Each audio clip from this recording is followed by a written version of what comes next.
¿Te imaginas un árbitro que esté cambiando las reglas del juego a mitad del partido? Eso no puede ser.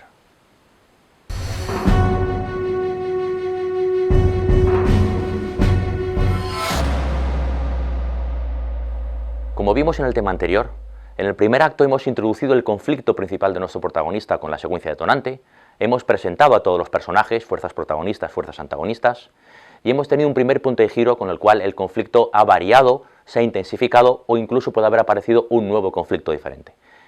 Ahora vamos a entrar con fuerza dentro del segundo acto, en el cual se va a desarrollar esa trama principal y también las tramas secundarias. Entramos en el segundo acto y poco tiempo después de haber acabado el primer punto de giro, tenemos lo que se llama el límite de presentación de nuevos personajes. No es un momento concreto, es un límite como tal, a partir del cual no conviene que el público conozca personajes importantes dentro de la narración. Como ya vimos la otra vez, tenemos que presentar los personajes durante el primer acto, o bien justo al principio del segundo acto.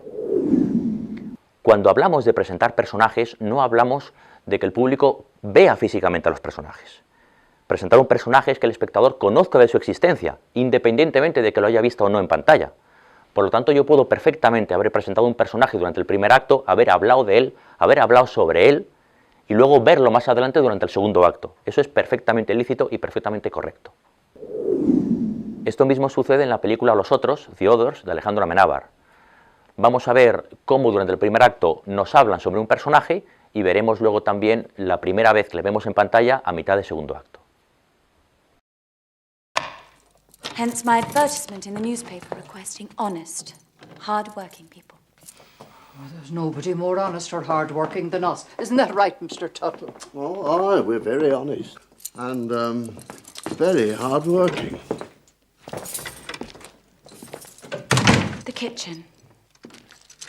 I have breakfast at 8, the children at 9, lunch will be served at 1 and dinner at 7:30. And the master, ma'am? The master went off to war a year and a half ago.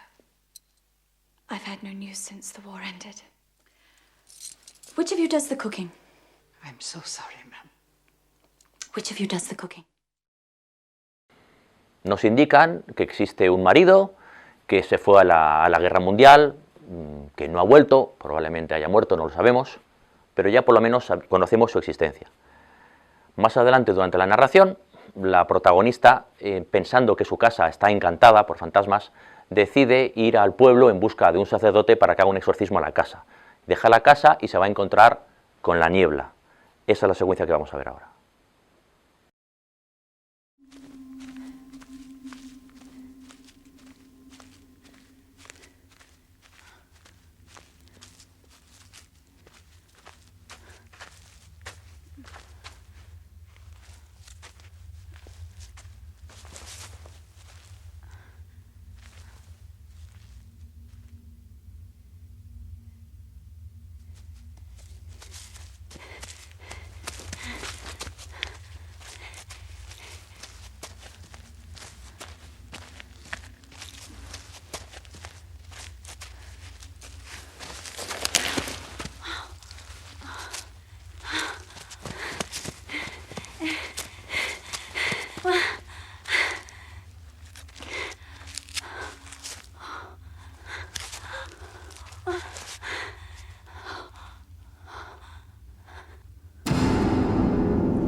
Grace.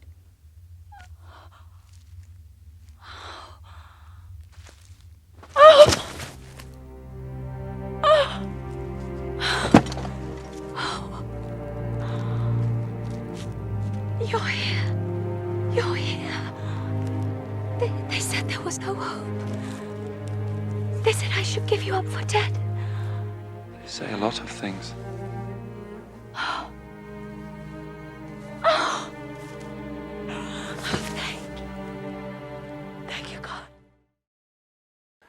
¿Qué reacción vamos a tener como espectadores cuando vemos aparecer el marido entre la niebla? En ese momento todo encaja. Es el marido del cual nos hablaron en el primer acto, lo vamos a ubicar perfectamente, vamos a ver cómo se abrazan, todo encaja perfectamente. Pero ¿qué hubiera pasado si nunca nos hubieran hablado de la existencia de ningún marido? En ningún momento. Vemos cómo ella sale de la casa, va entre la niebla, y de pronto vemos aparecer un personaje, se acerca, se abrazan. Y digo, bueno, ¿y esto? ¿Quién es? Cariño, cariño. Pensaremos, ¿puede ser el marido? ¿Puede ser el marido? ¿Tenía un marido? Estaríamos totalmente desubicados. No sabríamos qué pensar. Eso no funcionaría. Por lo tanto, podemos perfectamente hablar sobre un personaje en el primer acto, presentar al público su existencia, y más adelante, durante el segundo o incluso el tercer acto, que ese personaje aparezca. Eso funciona perfectamente bien. Otra opción que tenemos es no ya hablar sobre un personaje antes de que aparezca, sino incluso generar una expectativa sobre él, de forma que el público tenga la curiosidad de ver a ese personaje, de conocerle. Esto es lo que pasaba en Matrix con el personaje del oráculo. Están durante el comienzo del segundo acto hablando sobre el oráculo, sobre a mí me dijo esto el oráculo, a ver qué te tiene que decir a ti, Neo, etc. Nos generan mucha expectativa, mucha necesidad por verle, mucha curiosidad.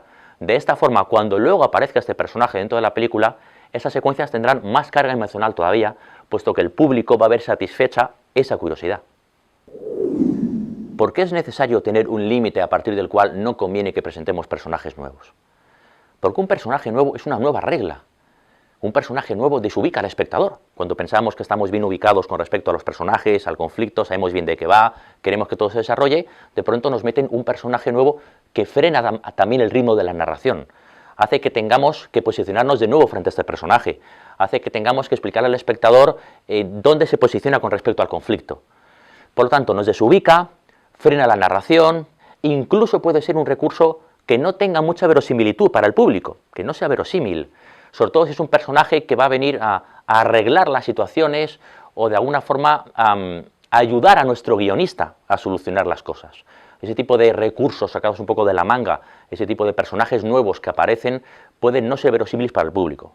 Por lo tanto, problemas de verosimilitud, problemas de frenazo en la acción de ritmo y problemas de desubicación del público con estos personajes que aparezcan de pronto. ¿Y por qué este límite tiene que estar poco tiempo después del primer punto de giro? ¿Por qué no ponerlo justo antes del primer punto de giro, antes de que acabe el primer acto, por ejemplo? Pues porque a veces, debido a las circunstancias de este primer punto de giro, pueden aparecer nuevos personajes que estén involucrados en el conflicto.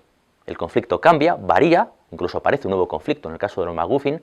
En este caso puede aparecer nuevos personajes y hay que presentarlos, hay que destinar cierto tiempo para presentarlos. Por esto, este límite de presentación de nuevos personajes está poco tiempo después de que haya acabado el primer punto de giro. En Matrix pasa esto mismo. El primer punto de giro es cuando nos explican lo que es Matrix y Neo sale al mundo real y ahí en la nave se encuentra Tanque, se encuentra Ratón, el personaje que va a diseñar a la mujer de rojo, se encuentra Dowser, se encuentra Cifra, que más adelante luego les traicionará, y tenemos que pararnos a presentar a esos personajes mínimamente, tenemos un poco que posicionarnos frente a ellos y tenemos que ubicarlos con respecto al conflicto. En la Comunidad del Anillo pasa exactamente lo mismo. Debido al concilio de Elrond, el primer punto de giro, tenemos que presentar a nuevos personajes. Presentamos al propio Elrond, elfo, otro elfo también a Legolas, presentamos a Boromir, el representante de los hombres con el conflicto interior que tiene, y también presentamos a Gimli, el enano, con su testarudez. Hay que destinar unos pocos minutos a presentar esas características de cada uno de los personajes que ahí aparecen y que van a continuar durante el resto del segundo y del tercer acto de la película. ¿En qué casos no vamos a respetar este límite? Pues cuando, debido a las circunstancias argumentales, el protagonista tenga que ir a nuevos lugares y conocer ahí a nuevos personajes por primera vez. Ahí, tanto el protagonista como nosotros conoceremos al mismo tiempo a esos personajes. Por ejemplo, en Forrest Gump, hasta que la acción no se sitúa en Vietnam, no conocemos al teniente Dan ni a Bubba. Es imposible presentarlos antes de ese momento.